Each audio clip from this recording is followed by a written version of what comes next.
Work hard. Be somebody. Be something more than what you see in the mirror. Let the world be your mirror. Don't let them judge you, because the mirror can't judge you. You judge what you see in the mirror.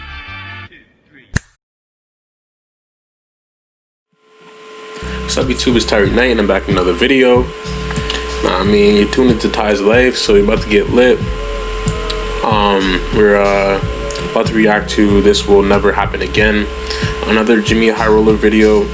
I'm probably gonna do a marathon of this guy's videos because his videos are very interesting. I'm interested in it. It seems like you guys are interested in it too. So yeah, you're about to get into this video. Chino Hills. This will never happen again. Yeah, I don't think this will ever happen again. A team like this, like the system they had, where they just like Hail Mary the ball across the court. LaMelo would just catch the ball, do a layup, or hit a three. Like it was non-stop buckets. And it was like instant buckets, and it was just quick and fast and up the floor. Like you can't really beat a pass. Look at someone dribbling up the court, how long that takes to someone throwing a ball across the court. Like just compare that. If someone's already up the court. But like honestly, they're cherry picking. I think it's like cheating in a way, because LaMelo will just like be standing, not even playing defense, and then they'll get a steal, throw it across court, and LaMelo has a layup or a three. Or yeah, Lonzo would throw it, or D'Angelo would throw it. Either one of them. And like that's how they did their system. But yeah, but we're about to get into this video. Like, comment, subscribe, share. Let's get it.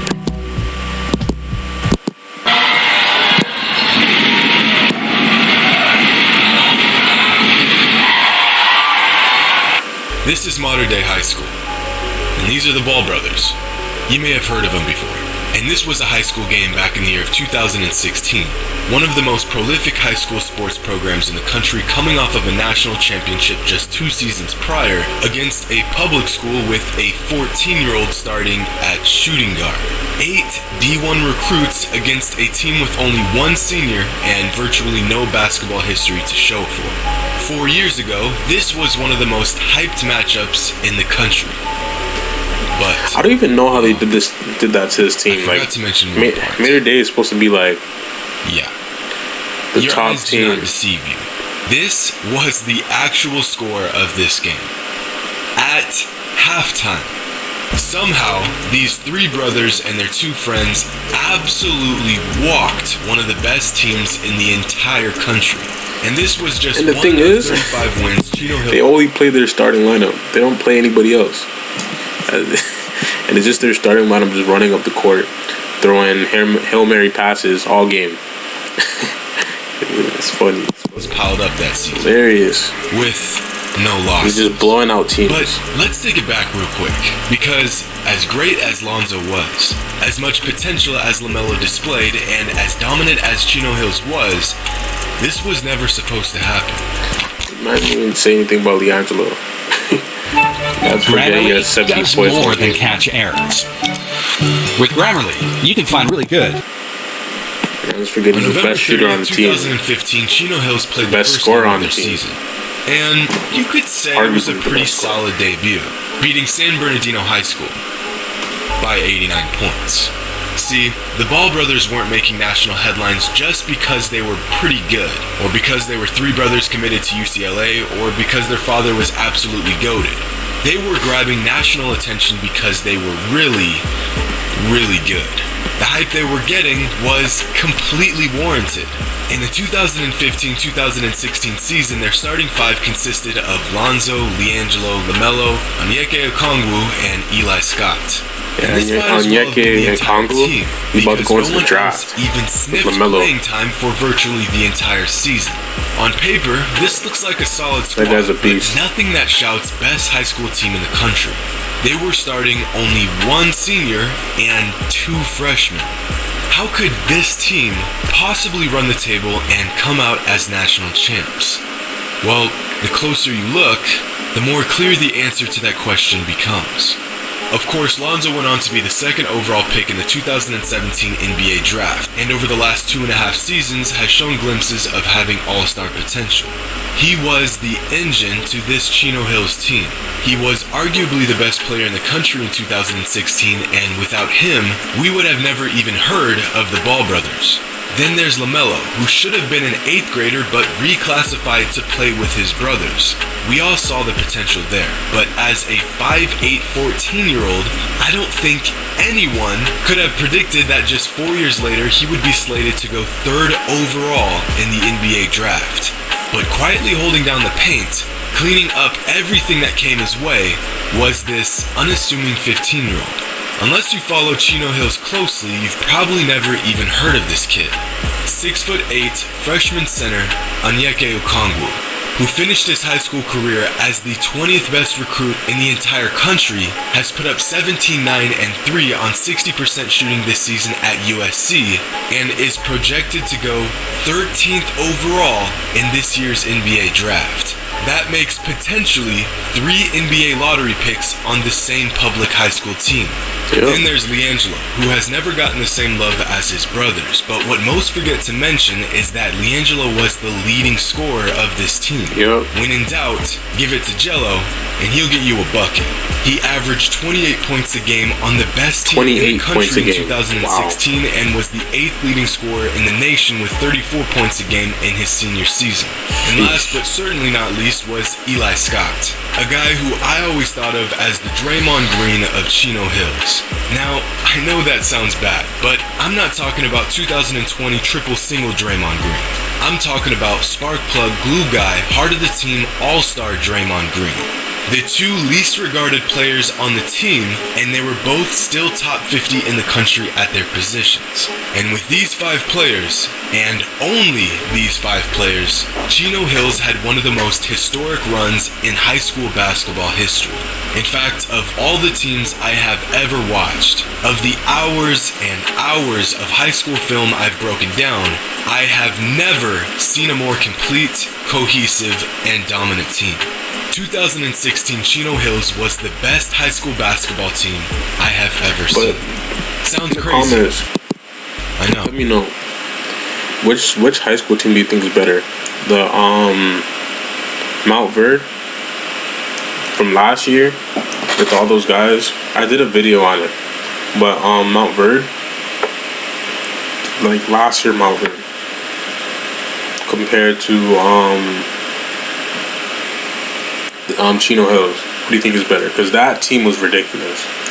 Everybody on the starting lineup was over 6'6", which is ridiculous. That's like, I feel like they could have been like a good G League team.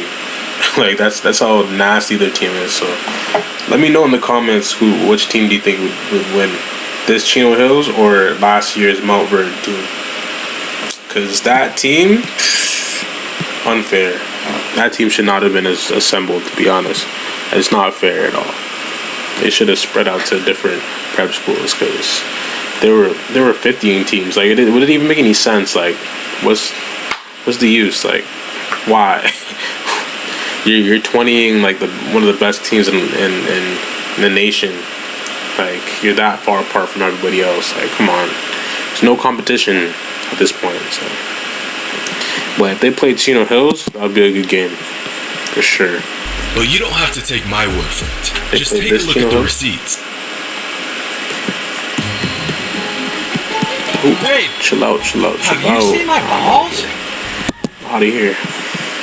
I'm out. Throughout their national championship run, Chino Hills went 35-0, being the only public school in the last decade to win a national title. In those 35 wins, Chino Hills won by an average margin of 30 points.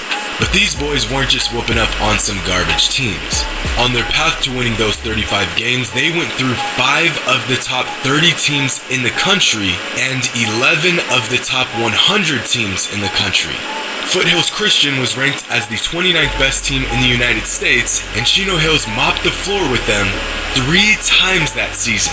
They also beat 6th ranked Bishop Montgomery twice. Almost I don't know how they beat Mater Dei, but like, were against top 50, 100 ranked teams, and they never lost. Among the numerous L's they handed out that year, one of them was to Montverde Academy, the 7th ranked team in the country with 2 future NBA players in RJ Barrett. Okay, they had RJ and the other guys, and Anthony Simmons, but the Montverde from last year was better than that team, to be honest. And yeah, I think.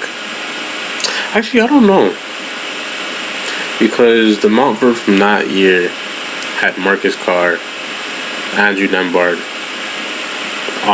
If you guys don't know who I'm talking about, these are like top NCAA players from Canada. When Andrew Nembhard's on Florida, and Marcus Carr is on Minnesota. So yeah, though that team was tough, but Montverde, like from last year, has like 5 top 10 or top 15 players in the country. Like their starting lineup is like top 15 players in the country, and everybody is over 6'6". Like their point guard is like 6'6", or like 6'5" or 6'6", something like that. So yeah, so I think Chino Hills would still beat them, but because just the way their system is set up. But then again, that team is ridiculous, like absolutely ridiculous. But they're doing the same thing to other teams, like beating one of the best teams in the nation by 30. Like they're doing the same thing. So Anthony Simmons, this is a future NBA player. This is a 14-year-old.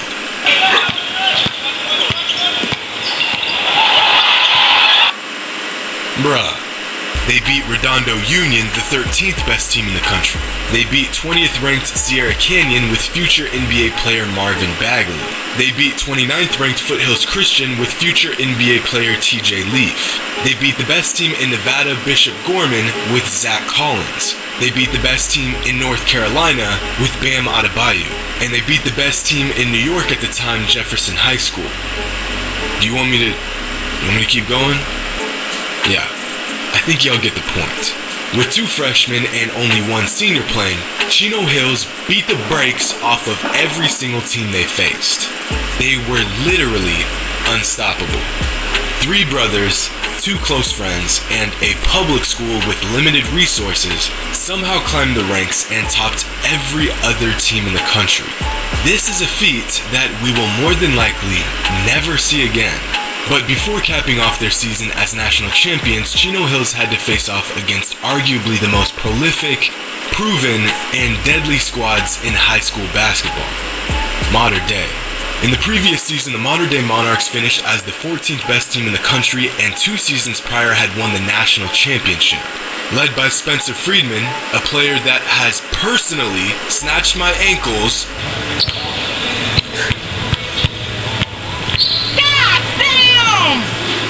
The Chino Hills Mater Dei matchup was said to be one of the premier games of the season. Mater Dei was stacked. They were blowing teams out by 40 points every other game. With 8 D1 recruits, this was going to be a battle. A private school with a prestigious sports history against a public school with a loud bald guy behind their bench. The line to get into the gym wrapped around the block, everyone eagerly awaiting the matchup of the year. Man, this is going to be a Nope. 50-point blowout. 50 ball.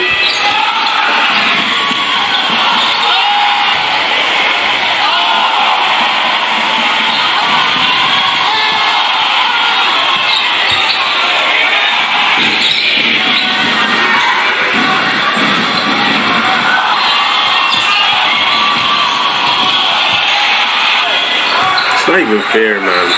They're making this team look like a D3 team or something. Huh. Well, Ridiculous. Are you sure about that? I don't even know how that happened. Legs, chest, balls, and butt crack.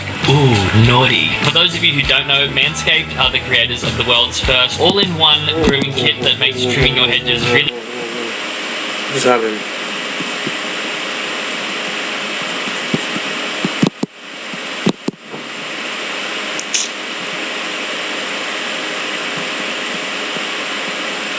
What did I just do? I don't even know what I just did. Okay.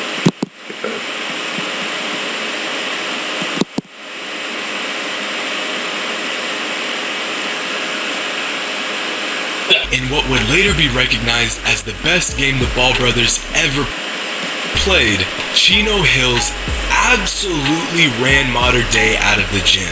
By the end of the first quarter, Chino Hills was up by 27, and by the fourth quarter, they were ahead by 51 points. Look at this. LaMelo, damn near a foot shorter than anyone from Mater Dei, drops a dime to my man Eli Scott, and Eli viciously packs one while Mater Dei stands idly by, praying the mercy rule comes into effect and puts them out of their misery. Which it virtually did, since the refs had to implement a running clock to stop the game from getting any more out of hand than it already was. Mater Dei's coach, the most winningest high school basketball coach in the history of California, said that he had never saw a running clock in his 34-year career. Well, that's because he had never played against the Ball brothers. But wait, that's not even the best part. Them boys started celebrating in the middle of the game, acting real goofy right there on the court. Didn't even have the decency to call a timeout. Just said, "Fuck it, we up 50, let him have a bucket." I'm sick to my stomach. And to make matters worse, Chino Hills was beating Mater Dei so bad that while the game was going on, they were trying to think of plays to keep the crowd excited. Disrespect. I cannot fathom a more disrespectful way to win a basketball game. Dog, this is just rude. But that's how the majority of Chino Hills games went back in 2016. A lot of blowouts, a lot of hurt egos, and many, many highlights. I don't think we've ever seen a high school team with as much hype and attention, ever. And rightfully so. What the Ball brothers did was unheard of. It was exciting. I know this because LeVar Ball has aggressively reminded us for the past 4 years. But how could you blame him? His boys, along with their childhood friends, made it through the gauntlet and came out the other side completely unscathed. Yet, for as much notoriety as they have received, the 92-point game, the UCLA incident, the Lonzo saga, their own reality TV show, which, by the way, is still airing, somehow their historic 2015-2016 season has gotten lost in the shuffle. So here's your reminder. Back in 2016, a previously unknown group of kids grabbed the world's attention, knocked off the best teams in the country, and for 4 short months, had us all tuned in to watch the most exciting show in basketball. Hope you all enjoyed.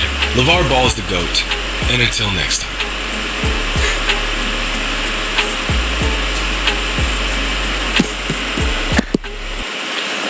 Yeah, so Chino Hills was ridiculous, honestly. Absolutely ridiculous. But it makes sense now because you see all 5 of them are doing their thing right now. Like, all of them went D1. D'Angelo, you know, that incident, whatever. Well, actually no. Am I saying all of them went D1? LaMelo played overseas. Now he's about to be one of the top players in the draft, about to be a lottery pick. Onyeke, I think that's his name. I keep on butchering his name, but yeah, he went to USC, I believe. And now he's about to be a lottery pick in the draft. And you got the other guy that he's saying plays like Draymond Green. He's at another school, D1 school, top player on that team. I can't remember what the school's called, but he's putting up like good numbers, like 17, 18 points a game. Lonzo in the NBA, like, and D'Angelo, he was in the G League. So yeah, these guys have always been nice. You know what I mean, 5 players just throwing full court passes the whole time. D'Angelo catching it, shooting threes. LaMelo catching the ball from a full court pass from Lonzo, doing a layup or a 3. Like, it's all game. And you have these 2 other guys just dunking on everybody and blocking shots. So team was crazy. But yeah, like, comment, and subscribe, share. You know what I mean? Want to have new videos, you know what I mean, on the way. So like, comment, subscribe, and I'm out.